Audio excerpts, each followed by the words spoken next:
So the thing is, get away from chemical thinking.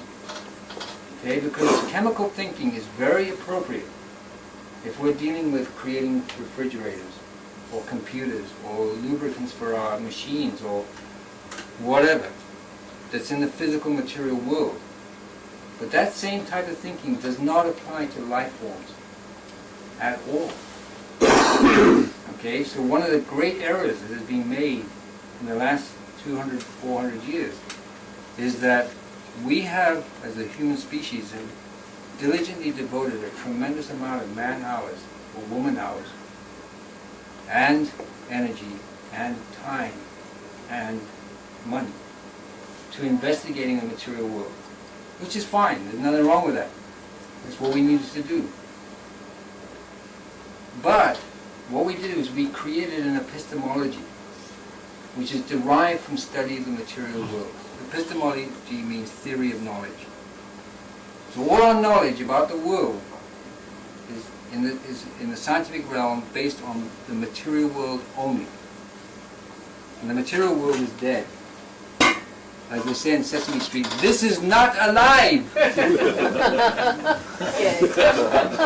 And Grover, right? You see, the way to get this is the body's always seeking to make balance. And in the process of getting diseased, that balance initially is maintained by the body throwing off the toxins in the form of nasal discharge, headaches, sore throats, fevers, flu-like symptoms, etc., etc. But at some point, your body gets tired of doing that. It loses the vitality necessary to keep doing that, and the body begins to get run down. So then, those toxins, those yin excessive toxins, or yang, instead of being thrown off the body, start to accumulate within the body. And then you get the yin, then you get the cancer, whatever. Now, so when you start the diet is set up in such a way that for that particular individual, it's right balanced, to bring the body into balance. So, if a person does it, the body responds to the diet by dissolving the excess yin or yang inside it and excreting them and getting rid of them. And the person loses weight and they get better and the tumor dissolves and so forth and so on. Now that diet then is only appropriate until the person has accomplished that. If you stay on that diet, then you start to exert too much strictness, too much narrowness, too much rigidity on the body, and it starts to get closed down because the diet then is too yang for the person. See, whereas before it was appropriately yang, if you eat too strictly macrobiotic, then it becomes too yang, and then the person starts to get ill from being too yang. Now the interesting thing about yin and yang in terms of time is yin is much more quicker in terms of its manifestation of a disease. Yang is much more slower.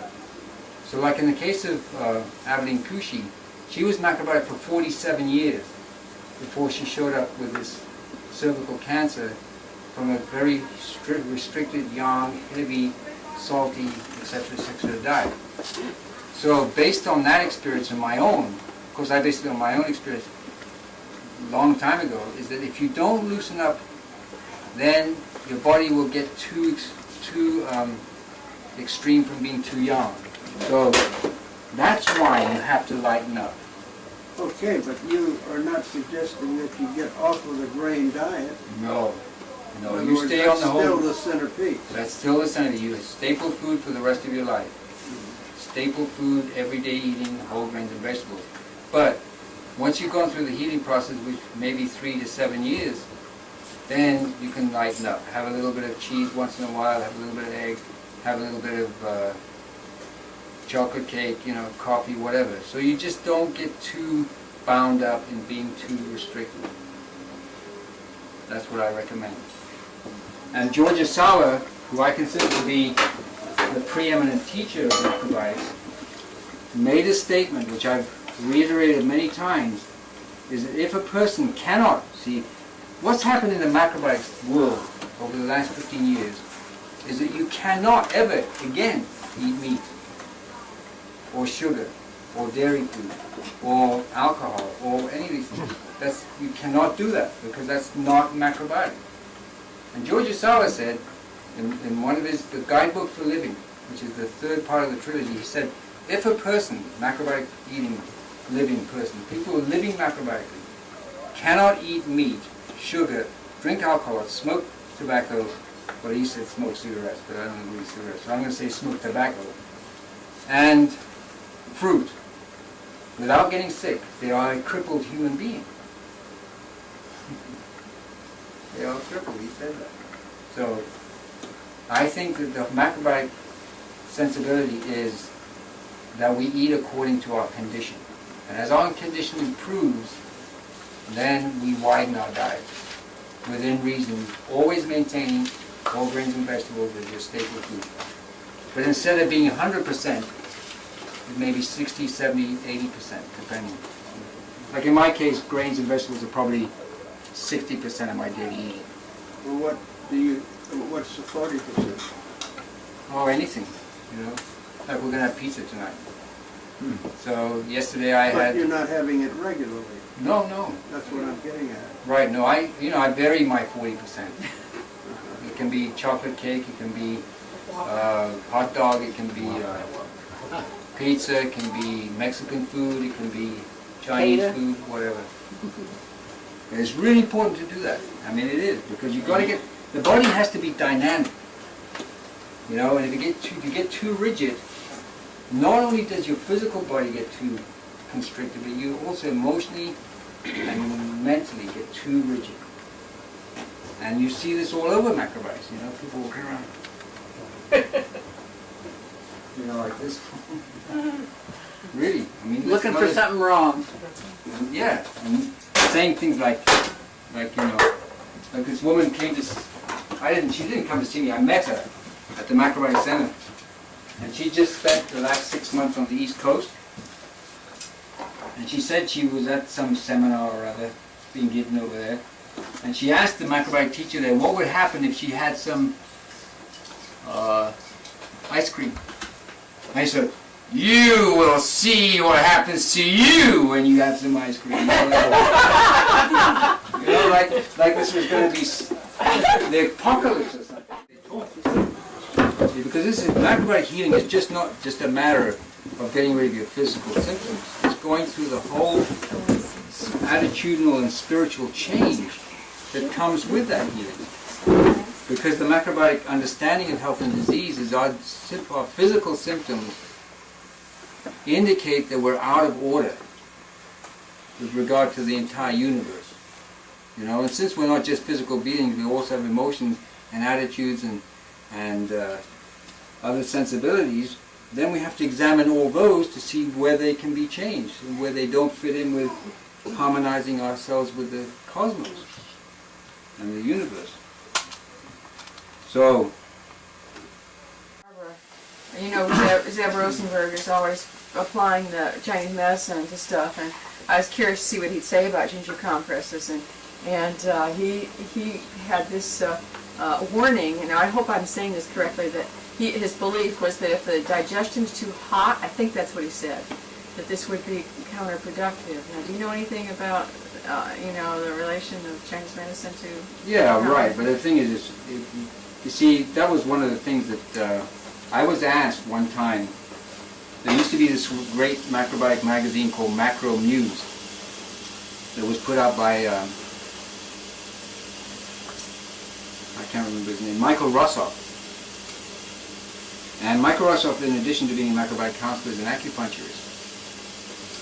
So he knows all this Chinese medicine stuff. So he said, first of all, the rumor had gotten around at that time. That Cordoba is recommending people do ginger compresses every day. You know, and I don't recommend compresses every day. And he said, well, you recommend compresses? And I said, no. He said, because everybody's saying there's too much heat there. So I say, no, it's 2 times a week or 4 times a week. And I worked out the percentage of time per week that 4 hours a week is. It's about 1.75%. And I said, that's not too much heat, even if you do have heat in there. But the thing is, you see, is that what I don't understand is how a stagnated intestine could have too much heat. You know, because it's all this mucus stagnation is built up in there, which is actually blocking the flow of chi, so it's going to be cold. Yes. At right. best, you know, you may have temporary heat, like because as a result of the mucus stagnation, there could be situations arising where you get things like colitis or what else? Hemorrhagic dysentery, or you could get Crohn's disease or things like that. But even so, the underlying cause of the heat is still too much cold. So I don't buy the argument at all. Oh, that's very interesting. Thank you. Right. You know. The Belgian doctor Rodenberg or Mark van Kallenberg. Right. He says that a mustard plaster is a very good substitute for ginger compresses. What is it? Well, it is, but the thing is, it basically does the same thing, but mustard is more specifically energetically appropriate for the lungs. You know, can I tell you my mustard plaster story? No, I don't. Oh, this is a great story. When I was a veterinary surgeon, one of the conditions that cattle get is called fog fever. And fog fever is an acute asthmatic attack that the cattle get, especially in the fall, when they supposedly eat certain kind of herb that causes this thing. Of course, from a macrobiotic standpoint, it's an overly in condition. So anyway, one day, I was macrobiotic at this point. I'd been macrobiotic a couple of years, you know, because I spent the first 3.5 years of my macrobiotic life still being a veterinary surgeon. And Did that cause you a lot of conflict? Yeah, that's why I quit. Because I have that with Anyways, my let me just finish the story. So what happened was one day, it was in the fall, I went to see this sick cow. And it was lying flat on the ground and it could barely breathe. You know, and it had the tongue was hanging out and it was gasping for breath. And I said, this is a fog fever, and the farmer said, yeah, I think that's fog fever.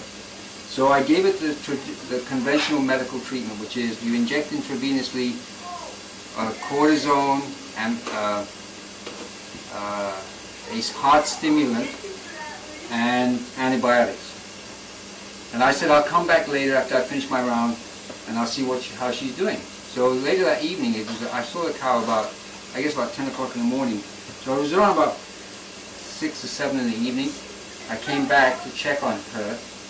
And I went down to the field where she was, and she wasn't lying there anymore. So I said, oh well, she died and they've taken her to the knacker. So the farmer comes trundling over the hill in his,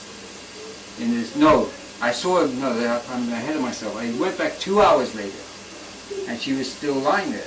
So I said, well, this is not working. Why don't you do a mustard plaster on it? Okay? Now, mustard plaster, he took the mustard, and he spread it on these big sheets of paper, about this big, from the sacks that they use for the grains and so forth. And he spread it on there, and he put it on the cow, both sides. Is this the mustard seed? Mustard powder. Oh, mustard powder. Yeah, made from the mustard seed, right? Coleman's English mustard. Yeah. That's what Must be in a case of Right. stuff. Yeah, you need it. Well, yeah, they had a whole like a gallon of this stuff, right? Anyway, so he does that, and I say, okay, I'll come back this evening. So I actually it was late because it was summer and it was getting late because the sun was going down. So it must have been about 8 or 9 o'clock because it was late summer. Anyway, so I get there and the cow's no longer there. I said, oh, she's dead. So he comes trundling over the hill in his tractor, and I said, where is she? And he pointed at her. Oh, she was grazing. Oh. So that's mustard plaster. Oh. Really good. But they're mainly for lungs. You know, so the ginger compress. How long do you... About it. Because it's an experience. You see, you really can't know what macrobiotics is about until you've experienced it for at least minimum 3 years. And probably, to be more realistic, 7 years. Then you can start to talk about it. You see? So that's the whole problem with it, is that nobody can really know what it's like until you've actually been through the process. And the process takes a long time. So in this culture, which is so instant results oriented, you know, it's a very difficult thing to put across to people. And then of course when you say what you just said to people, when I said that to people when I was first doing it,